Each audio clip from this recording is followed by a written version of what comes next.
reports are the bird flu could be 100 times worse than COVID, scientists warn. Now, what makes this scary?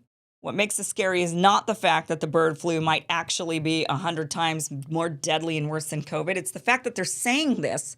This is absolutely frightening that we're now, we just barely got out of the COVID pandemic. They saw apparently how effective it was in frightening people and gaining control. And so now they're coming out with this 100 times worse than COVID business. They said this about disease X that was discussed at the World Economic Forum. There's going to be a disease X and it's going to be 100 times worse than COVID.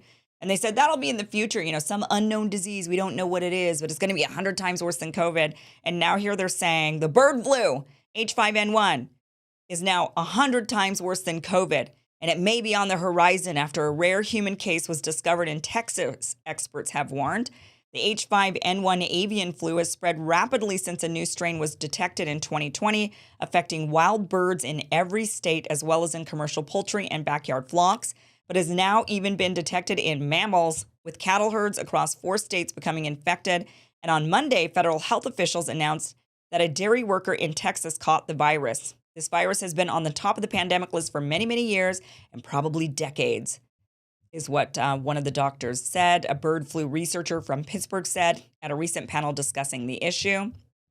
And now we're getting dangerously close to this virus potentially causing a pandemic. Oh, please. We're dangerously close to another virus causing a pandemic. They would love nothing more. They've tried to control us through war. They've tried to control us through climate change agendas.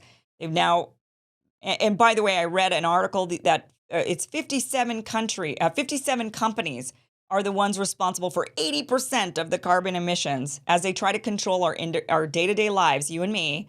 It's actually 57 multinational corporations making billions of dollars that are causing all the carbon emission.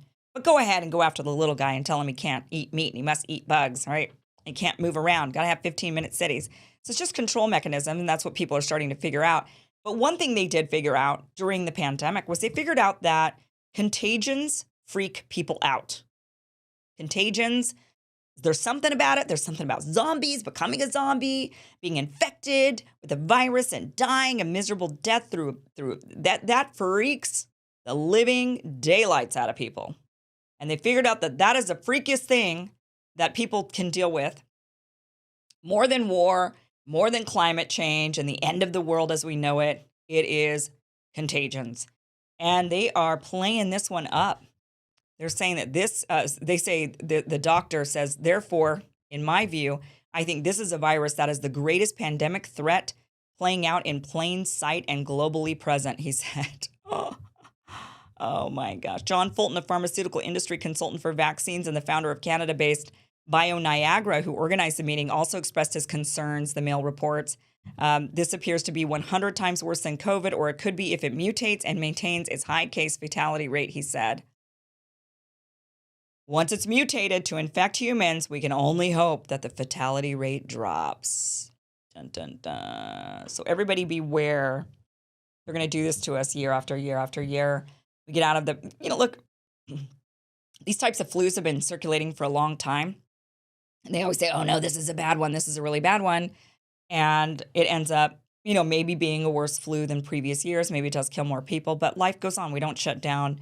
We don't lock down and force vaccines and get people to wear masks and do digital passports and, just harm the psychological and physical health of an entire world population.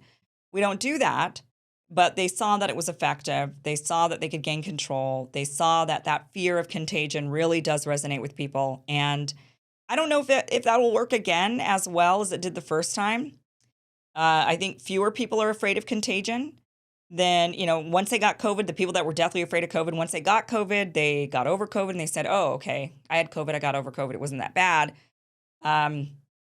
for the vast majority of people. So we'll see if they are able to pull the wool over our eyes again. But guys, I hope not. But here it is. It's happening again. It's happening again.